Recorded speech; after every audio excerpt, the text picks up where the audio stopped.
Ache and Beating. Written by Super Duper Starry.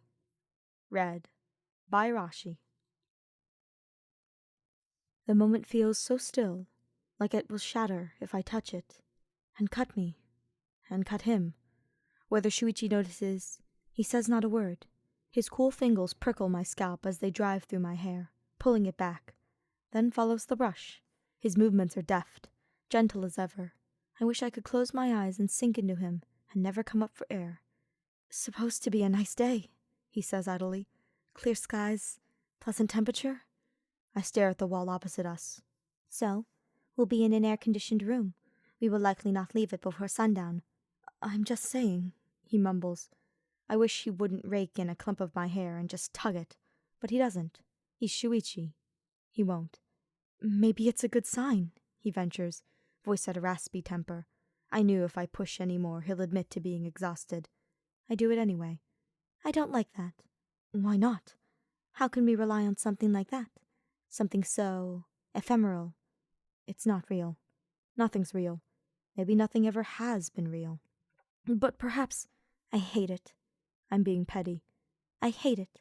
I hate it. I'm nervous too." His fingers leave my hair. I feel myself involuntarily leaning back, seeking his comfort. When my shoulder blades touch the heart of his palms, I flinch to a halt. He speaks quietly, plainly. His voice wanders, like it'll finally dry up and disappear. "But I can't think of the bad things that might happen. If I think of the bad things, I'll feel worse and worse. And I'll make you feel worse. And that'll make me feel worse. And I'm tired of feeling terrible." A lump settles in my throat. I try to swallow it. "I wish I died instead of him." "Don't say that," he mutters. His lips beat at my ear like wings. "It doesn't matter," I say. "It just means he'd be in less pain." Shuichi breathes a huff. Maybe he finally hates me. When his hands extend, brushing over my forearms, I give. He curls around me, and I tuck my head against his, and the tension only petters out between my shoulders when he places a small, tentative kiss on my cheek. "You wouldn't want that," he whispers. "I do. Shush, Maki." It's kind of laughing. When I roll onto the bed, he comes with me, and we entangle. I lay my head on his chest, and I listen to the steady quickness of his heartbeat. It's always so fast. So fast. If I held it in my hands, it would quiver through the creases of my palms and flutter away. He smells like the body lotion we share, twinges of cinnamon. I fought about that, too. He wanted something scentless. I won because he's too nice. His arms curl around me, and we stay like that. My fingers coaxed over his chest, his chin resting against the crown of my head. We fit together like two separate sets of puzzles that lost pieces over the course of several years, left to eat dust somewhere, forgotten until some kid found them and decided to cram them both together into one picture. I love him. I don't say it out loud. "We should finish getting ready," he says, his limbs pulling against mine as he pries his way free. "I don't want to go anymore." "Okay." Kaito Momoka woke up from his virtual reality-induced coma this morning. I was applying butter to a piece of toast when the voicemail began to roll back. The knife fell from my hand and I struck my foot. I still don't feel the bruise. We just took it in, equal measures horrified and amazed.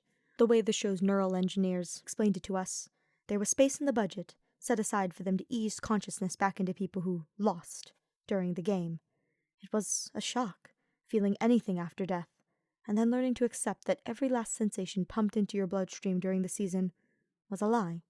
Most of them pulled through eventually. Most of them. Tsumugi was first.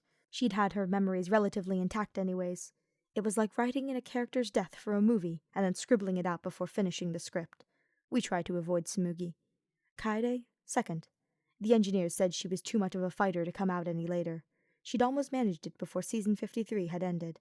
They'd had to douse her with some of their brain chemicals to keep her under a little longer. I could only imagine her very psyche drowning in a blood-frigid ocean as they explained it to us. Himiko stopped paying attention to them. Shuichi just held my hand and squeezed it. He would watch me the whole time, absorbing the information through me rather than letting it immerse him too. The others sort of blurred. Usually the pattern followed the severity of their wounds. The less severe, the more likely they were to recover. Ryoma came back pretty quick. Rantaro, Mew, Those executed stood the highest chance of never returning. Or if they did, not coming back quite right. Kaede couldn't speak for months. Korekio's mind was so stained by what they had put him through that they don't think he'll ever be able to live a normal life. Allegedly, his past self wouldn't mind. It's his signature on the contract. Kibo's fine, surprisingly. Maybe being a robot helped coax him into thinking he could come back from it. Kokichi's still down. They think it was the way he died. So much blood. They keep saying he'll come back, what with his unbreakable mind that they're so proud of. But he hasn't yet. Contestants get a year before the plug's pulled on them. He still has a couple months. I don't quite want him to return, but I can't wish him to his death either. They let us look at our classmates, if we like. Himiko only went once. Too hard. She knew she wouldn't last if she let herself go again. Shuichi stopped too. Likes to keep himself busy with work. Every Friday, when I ran out of words, I would sit next to him. For an hour at least. His body's a lot weaker than it used to be. Thinner. Paler. I could have taken him into my arms and cradled him without tiring. I guess my Fridays are free now. One of the neural engineers preps us before we go in.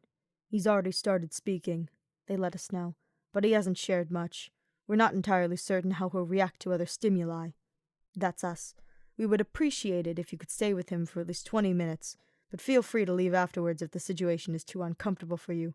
Our surgeons are hoping to learn from the experience. I jab Shuichi in the ribs and roll my eyes. He fights back a smirk. At least someone's learning from the killing game, I guess. His hand's sweaty. I hold tight. We'll open the room now, they say. Try not to speak too suddenly about the game. His mind has a great deal of trouble dissociating from it. I find it hard to breathe. Shuichi's clever eyes find mine, and he stops. Do you want to wait outside? He asks softly. I almost punch him.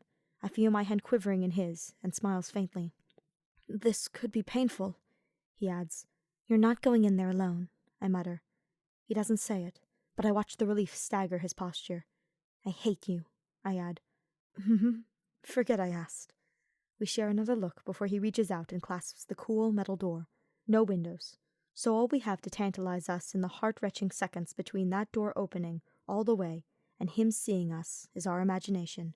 The door creaks inward, then slams shut behind us. I think I might die. I'm still staring at it, trying to make out my reflection in the gritty silver, when a voice pushes me from behind. Maki roll? My pulse eviscerates. My breath clumps. I'm going to turn around, and I don't know what I'll see. A man or an answering machine shaped like him. It's gotten so much easier with Shuichi. Comfortable. I know what to expect.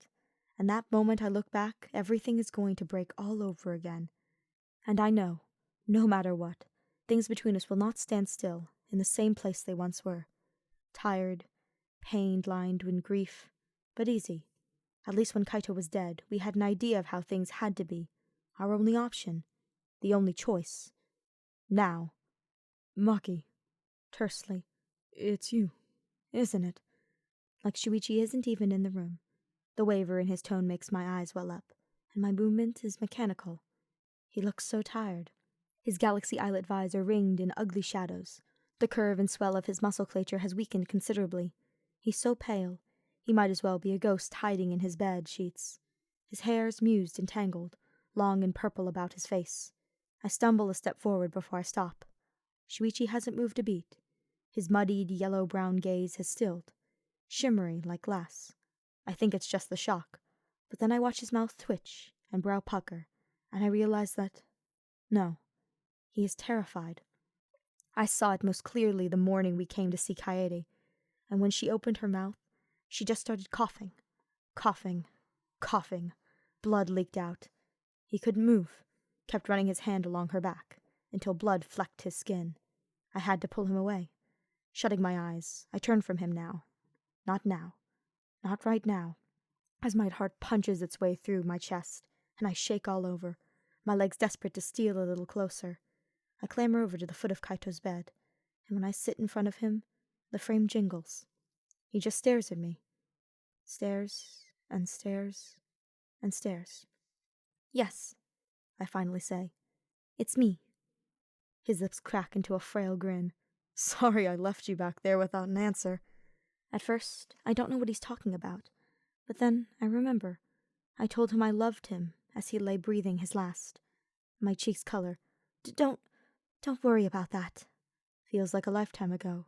He may as well be digging up and resurrecting a dead version of me as he speaks. His smile softens before his gaze flickers away from me. My sidekick, he calls, just like he noticed a neighborhood friend over the fence. How are you? Shuichi remembers to blink, and 2 thin trails of tears leaks down his face. Kaito. He exhales, shaken. It's almost a laugh. His hand braces against my shoulder. I soften as he eases his way onto the bed, and his arm curls around my waist. We support one another into place. And what is there to say?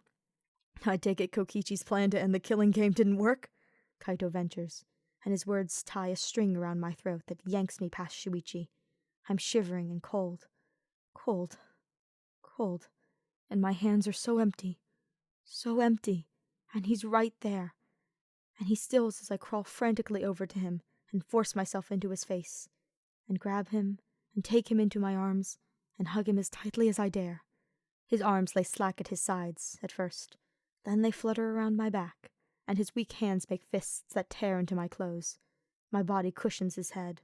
Whoa, he says, and I catch a pinch of that steadfast confidence. You've gotten strong, Maki roll. I can't even see his face anymore. My eyes have become great seas.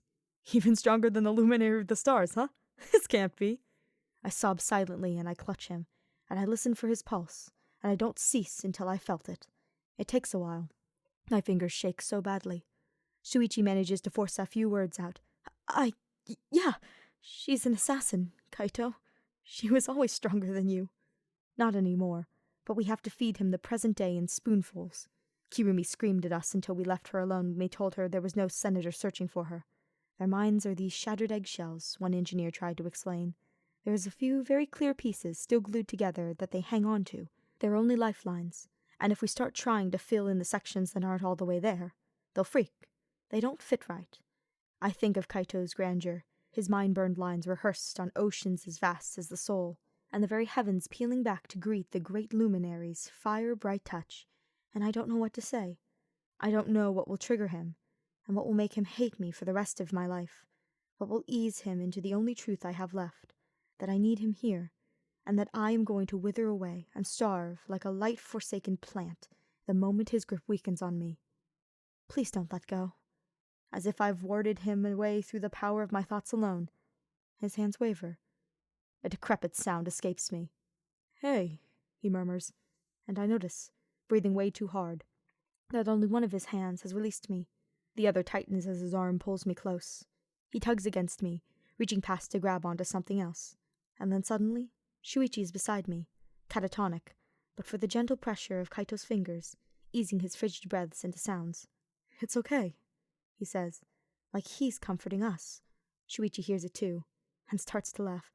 Kaito, don't hurt your... Bah, neither of you can do a thing that hurt me. It's so absurd that the snort strangles its way up my throat.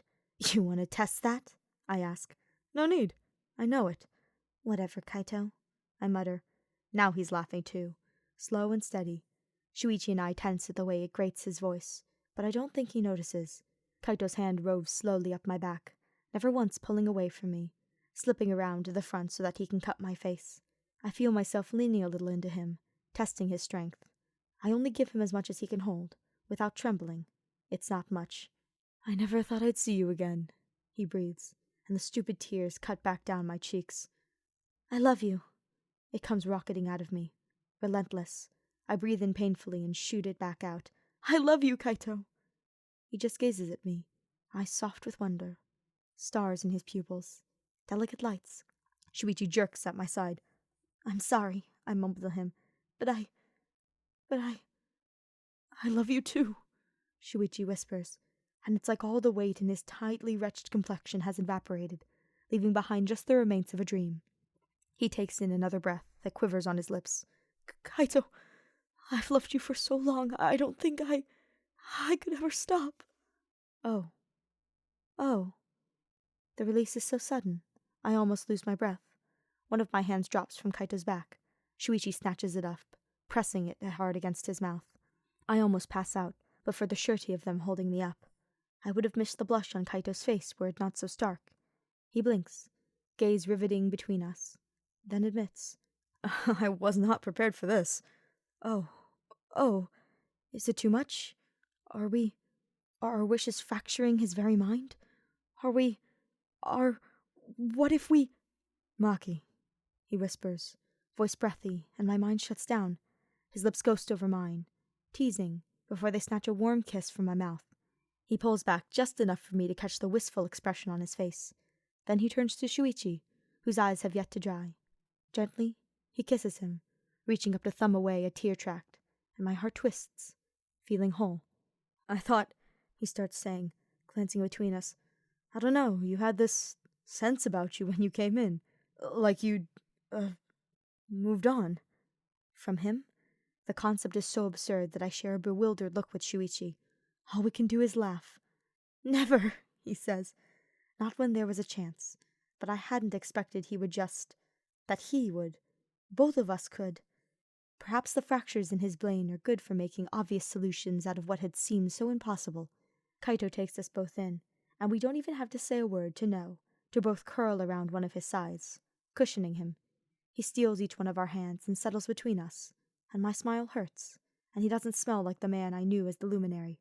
But his scent reminds me of home, of warm shirty, and, because fuck the woman who started the killing games, hope.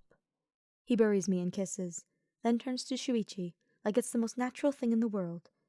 And it should be. And it is. I don't know how I could love so much after something so horrible. My heart is so full it feels heavy in my chest. I welcome it. This ache and everything that comes after.